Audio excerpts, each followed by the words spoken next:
Hello दोस्तों, आज हम पिलर्स क्रिएट करेंगे जो कि हमारा लास्ट टॉपिक था और जो पेंडिंग था। तो यहाँ पर हम वायर फ्रेम मोड में आते हैं और टॉप व्यू में आ जाते हैं और एक लेयर ले लेते हैं। इसका नाम हम रखेंगे पिलर और बीम कुछ भी कह सकते हैं। यहाँ पर हम इस कलर को सिलेक्ट करते हैं और पिक करते हैं और बाकी सारे लेयर्स जो है उसे हम लॉक कर सकते हैं।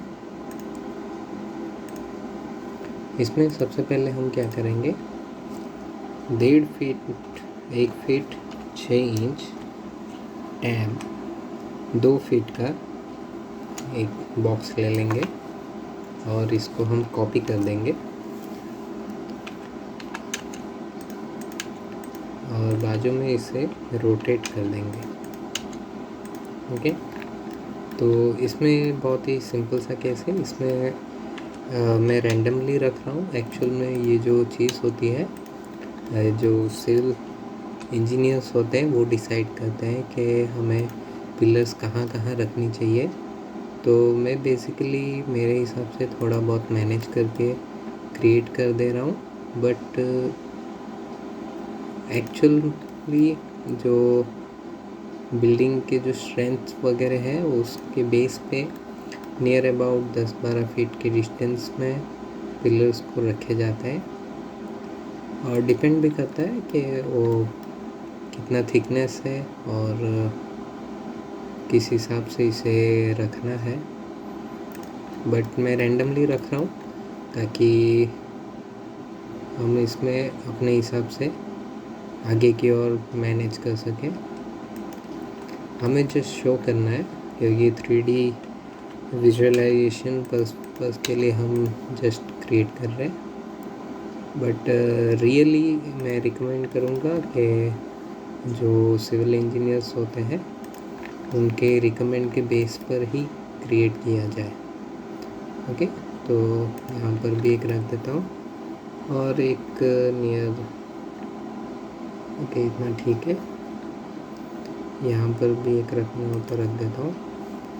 ओके, तो इतना डिलीट कर दे रहा हूँ और इसे मैं मिरर कर दूँगा F8 ऑन करके। अगेन मिरर, फिर यहाँ पर ओके। अब इसमें प्रॉब्लम ये होगा कि जब हम फ्रंट व्यू से देखेंगे और बाकी के सारे लेयर्स हम बंद कर देंगे तो इसमें काफ़ी एक फ्लोर का लेयर ऑन रखता हूँ ताकि हमें पता चले। ओके, वॉल भी हाइड कर दे रहा हूँ। ओके, अब हम देख सकते हैं कि सारे जो लेयर हम लोगों ने जो क्रिएट किए हुए हैं, जितने भी पिलर्स हैं वो परफेक्टली बॉटम में है। कोई कोई कभी कभार सेंटर में रह सकते हैं तो उसे फिर मूव करना होता है। तो यहाँ पर बेसिकली सब डाउन है तो इसे हम एक्सट्रूड दे देंगे 10 फीट का। ओके, अब ये 4 इंच के अंदर है तो इसे मूव कर देते हैं 4 इंच नीचे। तो ये हमारा कंप्लीट हो गया है। अब इसमें हम एक और चीज़ करेंगे, जो सारे लेयर्स को हम अनलॉक और हाइड ओपन कर देंगे और इसमें जो हमारा बेस है, बेस हमें नीचे चाहिए।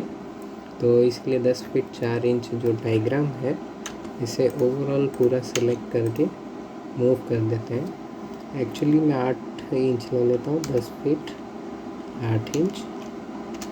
उसका रीज़न ये है कि बॉटम में जो 4 इंच का गैप अब हम रख रहे हैं उसे टॉप व्यू में जाके एक बेस भी दे देंगे। इसे ज़रा सा थोड़ा अंदर की ओर रख देते हैं।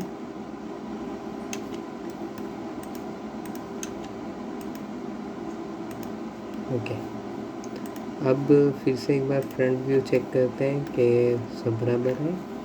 फिर से टॉप में आएंगे और एक रेक्टेंगल क्रिएट कर देंगे।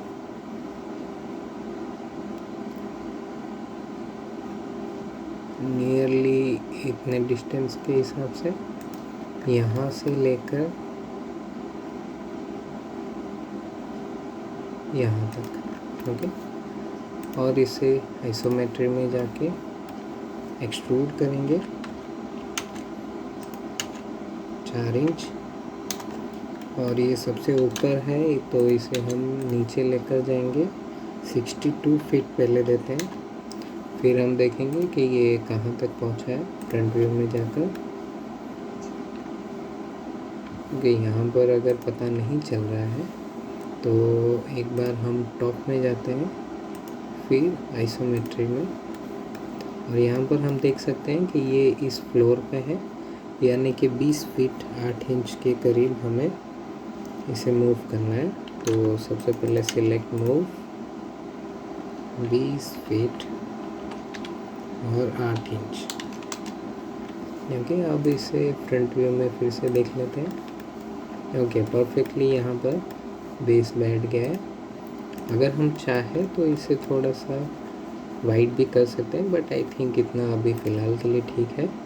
तो इसे हम रियलिस्टिक में देख सकते हैं। तो हमारा जो बिल्डिंग है ऑटोकैड सेक्शन के पूरे यहाँ पे कंप्लीट हो जाते हैं। इसे हम चाहे तो एक नए लेयर में बेस करके रख देते हैं। ओके, बेस फ्लोर या तो ग्राउंड फ्लोर, ग्राउंड रख देता हूँ नाम। ओके, इसमें कलर चेंज कर देता हूँ। तो इसको उठा कर के हम लेकर जाएंगे ग्राउंड में। ओके, तो ये कुछ इस तरीके से कंप्लीट हो गया है।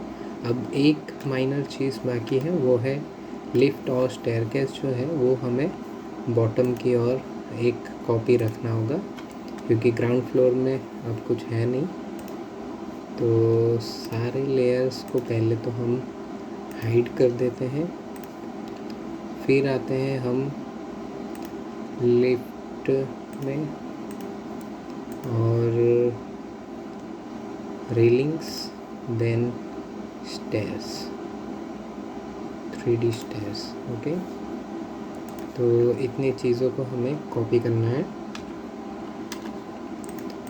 इसे इन सबको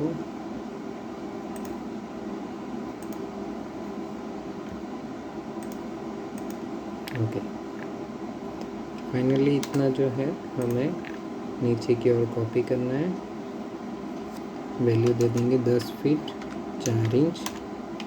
ओके, और इसे हम सारे लेयर्स एक बार ऑन करके देख सकते हैं।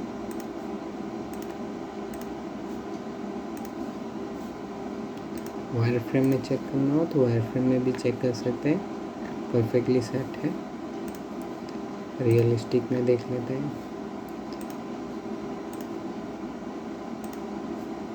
ओके, जो टॉप में जो ये कैबिन्स वगैरह बनेंगे वो हम 3D सॉफ्टवेयर में बनाएंगे।